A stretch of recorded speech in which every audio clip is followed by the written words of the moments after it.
Hello పిల్లలు, ఎలా ఉన్నారు? వెల్కమ్ టు ఏపీ ఫిజిక్స్ వాళ్ళ ఆన్లైన్ క్లాసెస్. నేను మీ ఫిజిక్స్ టీచర్, నా పేరు మొహమ్మద్ బిలాల్.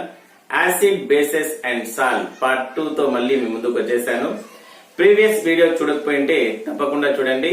సో ప్రీవియస్ వీడియోలో మనము యాసిడ్ గురించి, బేస్ గురించి అండ్ సాల్ట్ గురించి ఇంట్రడక్షన్ చెప్పుకున్నాం.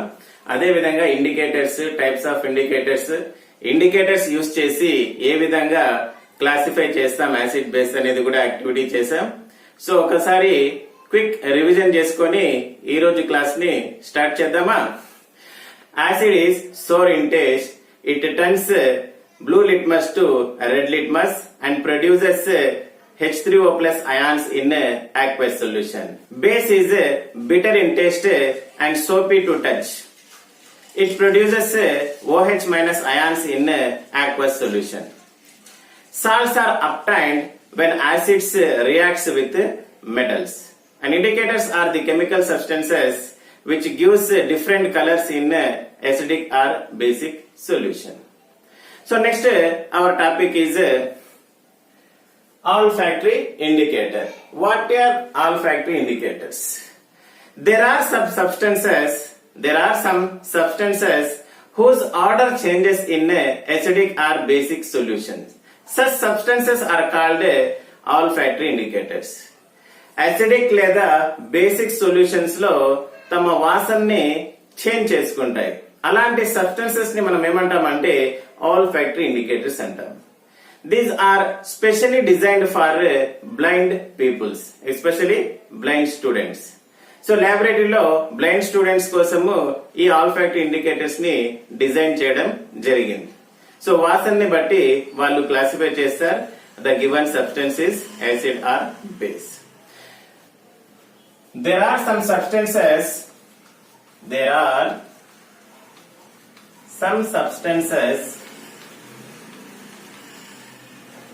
whose order అంటే smell changes in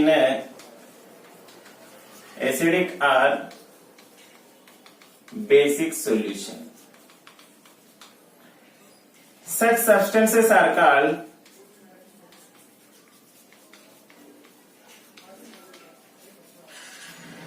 olfactory indicators.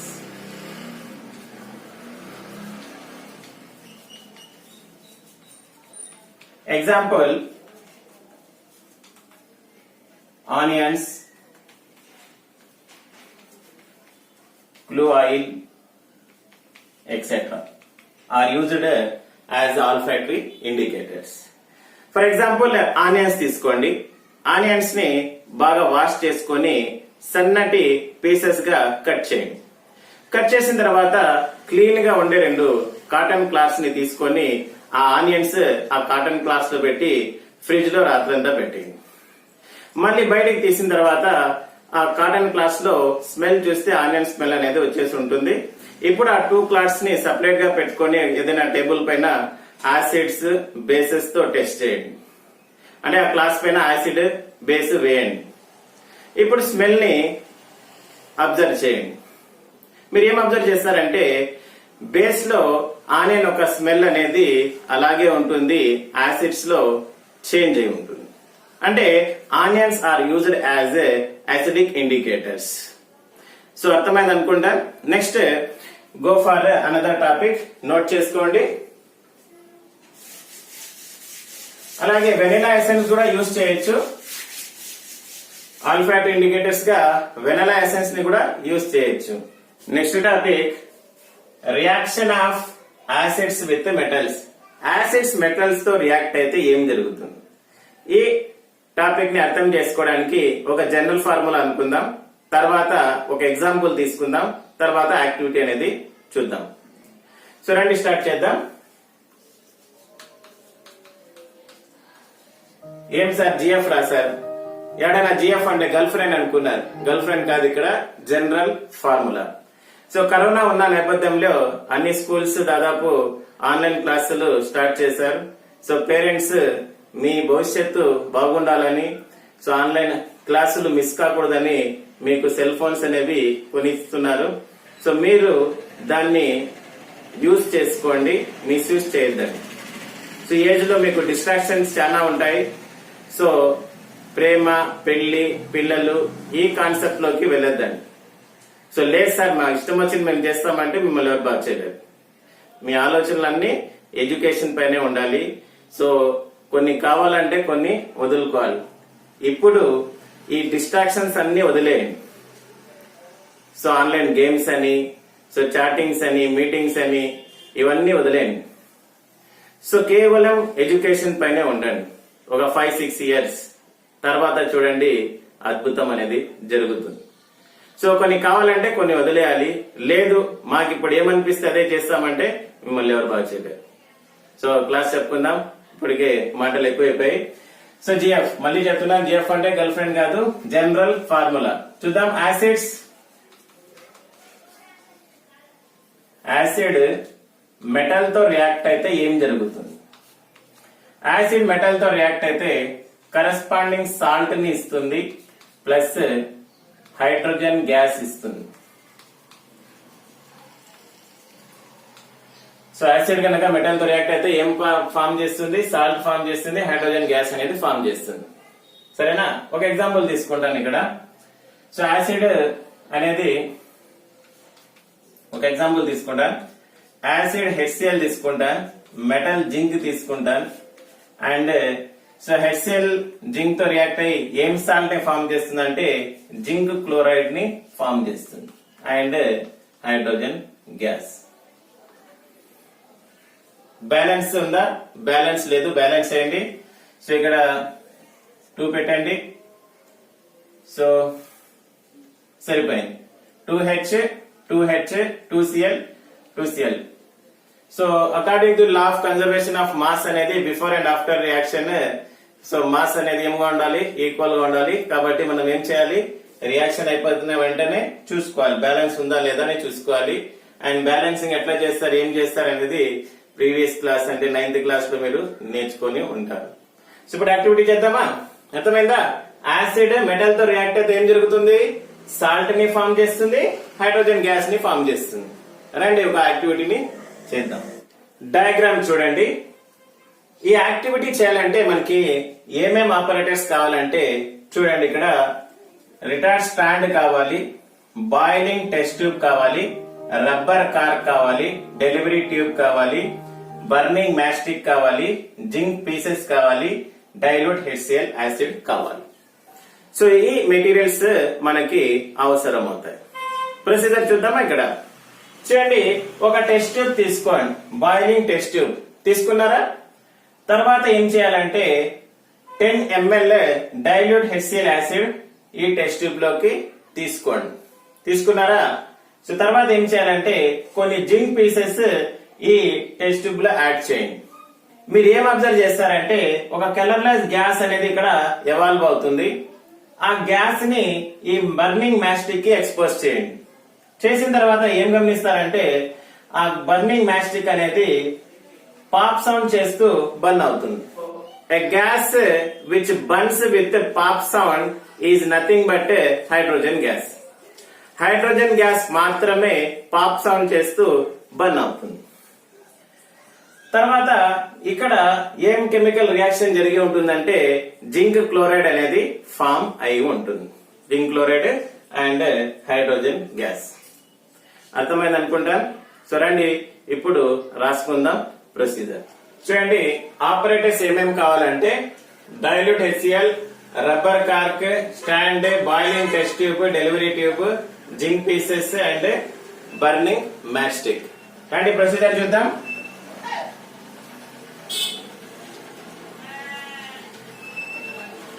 So take about 10 ml of dilute HCl acid in a test tube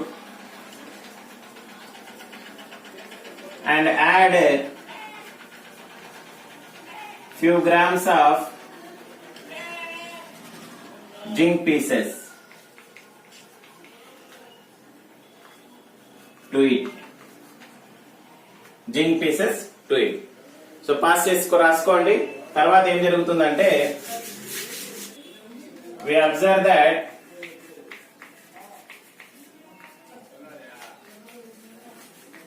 a colorless gas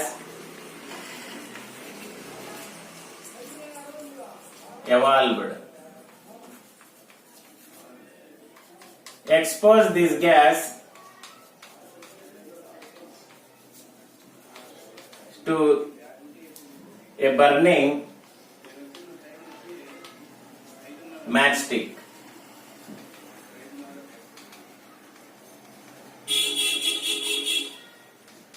The matchstick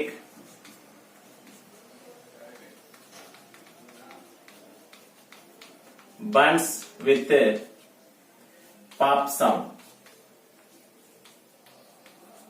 indicating H2 gas. The gas which burns with a pop sound is hydrogen gas. So chemical reactions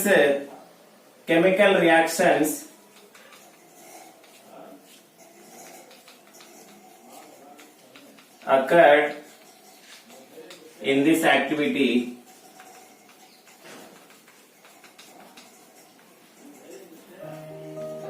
are HCl reacts with zinc pieces, which gives ZnCl2, zinc chloride plus H2 gas. Physical state వచ్చేసి ఇది aqueous, ఎందుకంటే water కలుపుతాం. Solid, ఇది కూడా aqueous, and this one is gas. So ఈ chemical reaction అనేది జరుగుతుంది యాక్టివిటీలో. So conclusion ఏమి? Conclusion hence the experiment is proved. Hence the experiment is proved. అర్థమైంది అనుకుంటాను. గ్యాస్ ని డైరెక్ట్ గా బర్నింగ్ మ్యాస్టిక్ కి ఎక్స్పోజ్ చేయడం రిస్క్ తో కూడుకున్న పని. సో అందుకోసం మీరేం చేస్తారంటే ఆ డెలివరీ ట్యూబ్ ని సోప్ సొల్యూషన్ లో డిప్ చేయండి. సో మీకు ఎయిర్ బబుల్స్ అనేవి వస్తాయి. సో దాంట్లో హైడ్రోజన్ గ్యాస్ అనేది ఫిల్ అయి ఉంటుంది. ఆ బర్నింగ్ మ్యాస్టిక్ కి ఆ బబుల్స్ దగ్గరికి తీసుకురండి. సో ఆ బర్నింగ్ మ్యాస్టిక్ అనేది పాప్ సౌండ్ చేస్తూ బర్న్ అవుతుంది. సో రిస్క్ అనేది తగ్గుతుంది. సరేనా? అర్థమైందా? సో నెక్స్ట్ ఇంకో టాపిక్ కి పోదాం. సో నోట్ చేసుకోండి. First next topic reaction of bases with metals. So general formula రాసుకుందాం. బేస్ మెటల్ తో రియాక్ట్ అయితే ఏం జరుగుతుందంటే ఇది కూడా సాల్ట్ ని ఫామ్ చేస్తుంది, అంటే వాటర్ సాల్ట్ ని ఫామ్ చేస్తుంది, అంటే హైడ్రోజన్ గ్యాస్ ని ఇస్తుంది. ఒక ఎగ్జాంపుల్ చూడండి. ఇక్కడ బేస్ నేను NaOH తీసుకుంటున్నాను అండ్ మెటల్ జింక్ తీసుకుంటున్నాను. సో సోడియం హైడ్రాక్సైడ్ జింక్ తో రియాక్ట్ అయితే ఏం ఫామ్ అవుతుందంటే సోడియం జింకేట్ అనేది ఫామ్ అవుతుంది. Na2ZnO2 plus H2. చూడండి ఇక్కడ బ్యాలెన్స్ అయిందా? బ్యాలెన్స్ లేదు. సో ఇక్కడ 2 పెట్టండి. 2Na 2Na 2O 2O 2H 2H 1Zn 1Zn. Now it is balance. So NaOH zinc తో రియాక్ట్ అయితే ఏం ఫామ్ చేస్తుంది? Sodium zincate. Sodium zincate formula నేర్చుకోండి. Na2ZnO2 sodium zincate and hydrogen gas అనేది ఫామ్ అవుతుంది. ప్రొసీజర్ సేమ్ అండి, ఇంతకు ముందు రాసాం కదా, సేమ్ ప్రొసీజర్. సో అక్కడ ఏం మార్చాలా మీరు? HCl ప్లేస్ లో NaOH ని మార్చండి అండ్ ZnCl2 ప్లేస్ లో Na2ZnO2 ని రీప్లేస్ చేయండి. మిగతా ప్రొసీజర్ అంతా సేమ్ టు సేమ్. నోట్ రాసుకోండి. However such reactions are not possible with all metals. So ఇలాంటి రియాక్షన్స్ అనేవి అన్ని మెటల్స్ తో పాసిబుల్ కాదు. ఇది నోట్ గుర్తుపెట్టుకోండి. ఈ రియాక్షన్ బాగా రావాలంటే సోడియం హైడ్రాక్సైడ్ కాన్సన్ట్రేటెడ్ తీసుకోండి. కాన్సన్ట్రేటెడ్ సోడియం హైడ్రాక్సైడ్ తీసుకోండి, రియాక్షన్ అనేది బాగా వస్తుంది. సో అర్థమైంది అనుకుంటాను టాపిక్. యాసిడ్స్ బేసెస్ మెటల్ తో రియాక్ట్ అయితే ఏం ఫామ్ చేస్తాయి?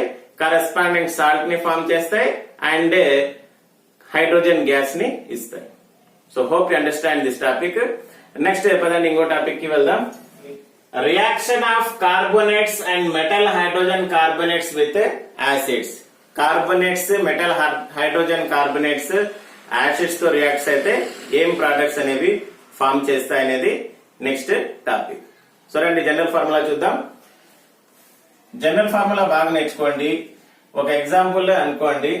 సో దాన్ని బేస్ చేసుకొని యాక్టివిటీ అనేది ఈజీగా అర్థమవుతుంది. So carbonates are metal hydrogen carbonates.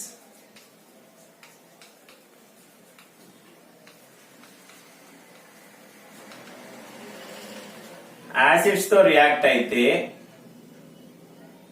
ఏం ఫామ్ చేస్తాయంటే కరెస్పాండింగ్ సాల్ట్స్ ని ఫామ్ చేస్తాయి, వాటర్ ని ఫామ్ చేస్తాయి అండ్ CO2 గ్యాస్ ని ఫామ్ చేస్తాయి. కార్బోనేట్స్ మెటల్ హైడ్రోజన్ కార్బోనేట్స్ కనుక యాసిడ్ తో రియాక్ట్ అయితే ఏం ఫామ్ చేస్తాయి? సాల్ట్ ఫామ్ చేస్తుంది, వాటర్ ఫామ్ చేస్తుంది, కార్బన్ డైఆక్సైడ్ గ్యాస్ ని ఫామ్ చేస్తుంది. ఒక ఎగ్జాంపుల్ తీసుకుందామా? ఒక ఎగ్జాంపుల్ తీసుకొని సో యాక్టివిటీ అనేది చేద్దామా? రండి చూద్దాం. చూడండి, ఈ యాక్టివిటీ చేయాలంటే కొన్ని మెటీరియల్స్ కావాలి. ఇక్కడ కార్బోనేట్స్ కి నేను ఎగ్జాంపుల్ గా Na2CO3 తీసుకుంటాను. మెటల్ హైడ్రోజన్ కార్బోనేట్స్ కి NaHCO3 సోడియం హైడ్రోజన్ కార్బోనేట్ అనే ఎగ్జాంపుల్ అనేది తీసుకుంటాను.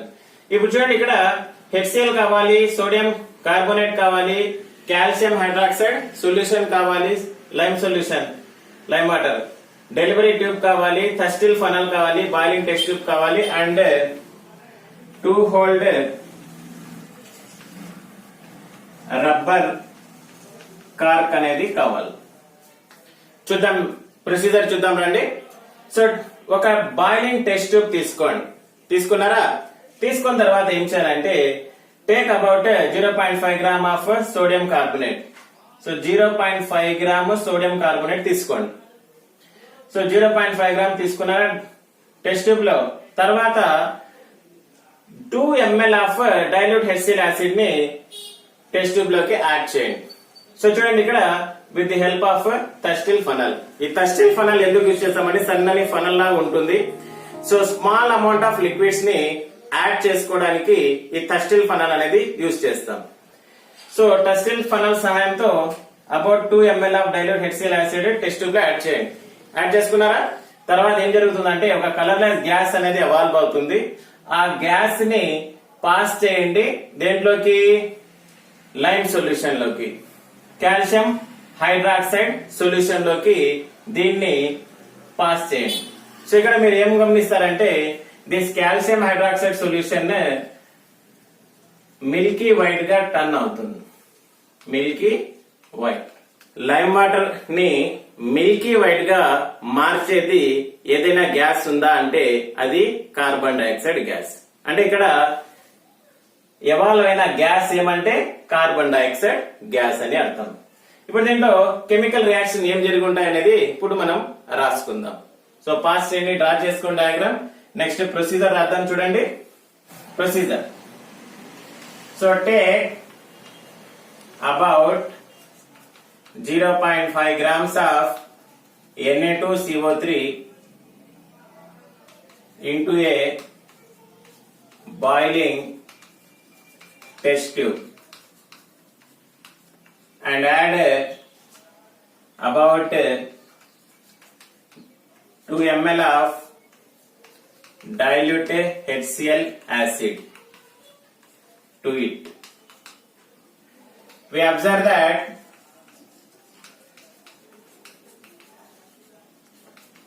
a gas is evolved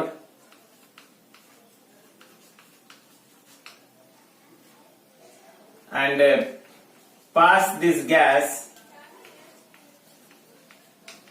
into CaOH twice solution. The lime water solution turns to milky white, indicating carbon dioxide gas. So lime water solution ని milky white గా మార్చేది కేవలం carbon dioxide gas. ఈ reaction లో మనకి evolve అయిన gas ఏమంటే carbon dioxide gas. Chemical reaction occurred in this reaction. So pass చేసి రాసుకోండి. Chemical reactions